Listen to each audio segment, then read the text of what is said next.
अगली खबर की ओर। लखनऊ स्थित किंग जॉर्ज मेडिकल यूनिवर्सिटी के ईएनटी विभाग में 4 दिवसीय चौथे इंटेंसिव राइनोलॉजी और इंटीरियर स्कल बेस वर्कशॉप का आयोजन किया गया है।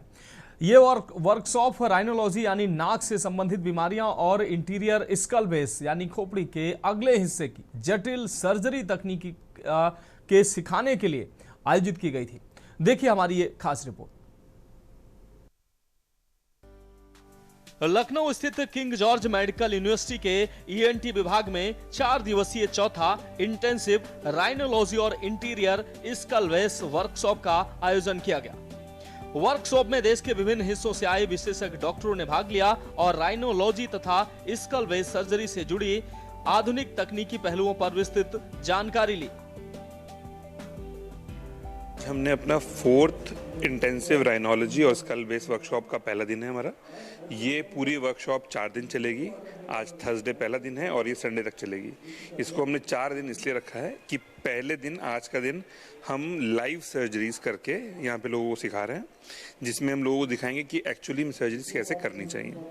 कल का जो दिन है वो कैडेवर पे एक जयपुर से डॉक्टर साहब आ रहे हैं, वो पूरा कैडेवर पे दिखाएंगे कि क्या सा शरीर की बनावट है, ताकि लोगों को उसकी एनाटॉमी समझ में आ सके और वो और समझ सकें कि ऐसे ऑपरेशन करना चाहिए। तीसरे दिन हर बीमारी के हिसाब से ये बताया जाएगा कि इस बीमारी का इलाज इस प्रकार किया जाएगा, ताकि लोगों को और नॉलेज बढ़ जाए। और चौथे दिन हम मृत शरीरों, जिनको कैडेवर्स कहते हैं, उन पे उन लोगों को हैंड्स ऑन करा के सिखाएंगे कि हाँ अब इसका ऑपरेशन आप ऐसे कर सकते हैं जाके।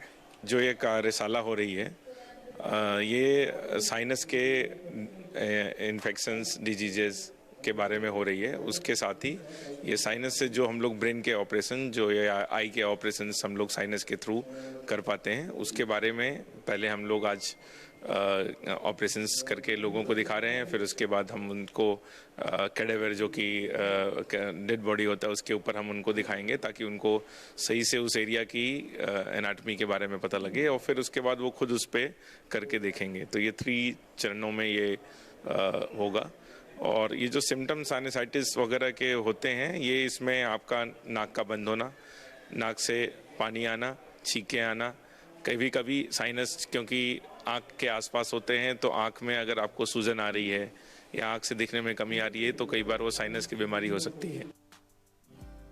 कार्यक्रम के दौरान सेप्टोप्लास्टी, एलर्जिक राइनाइटिस के उपचार और स्कल बेस की जटिल सर्जरी से जुड़ी तकनीकों पर व्याख्यान और पैनल डिस्कशन आयोजित किए जाएंगे। इसके साथ ही विशेषज्ञों द्वारा कैडवरिक डेमोन्स्ट्रेशन के माध्यम से सर्जिकल तकनीकों का प्रशिक्षण भी दिया गया।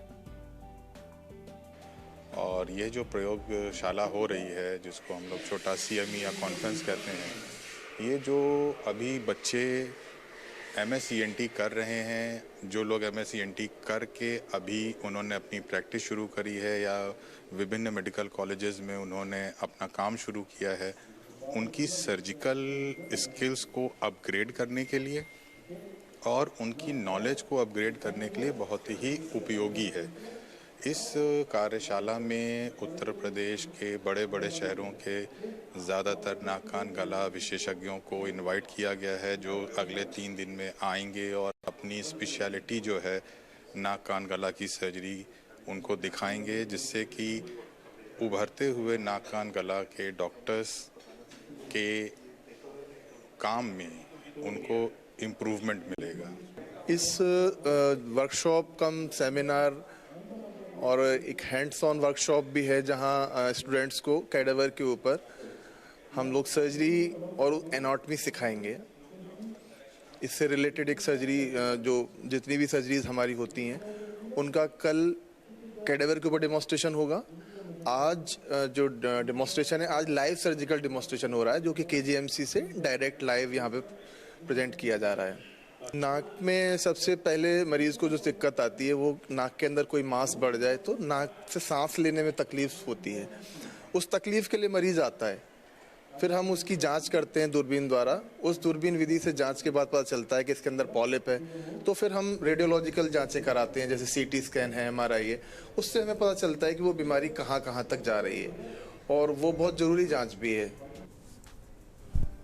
कार्यशाला का उद्देश्य डॉक्टरों और सर्जनों को आधुनिक चिकित्सा तकनीकों से अवगत कराना और उनके कौशल को और बेहतर बनाना रहा। 4 दिवसीय इस वैज्ञानिक कार्यक्रम में विशेषज्ञों ने राइनोलॉजी और स्कल वेस्ट सर्जरी के क्षेत्र में नवीनतम शोध और तकनीकों को साझा किया। लखनऊ से के न्यूज के लिए रामानुज भट्ट की रिपोर्ट।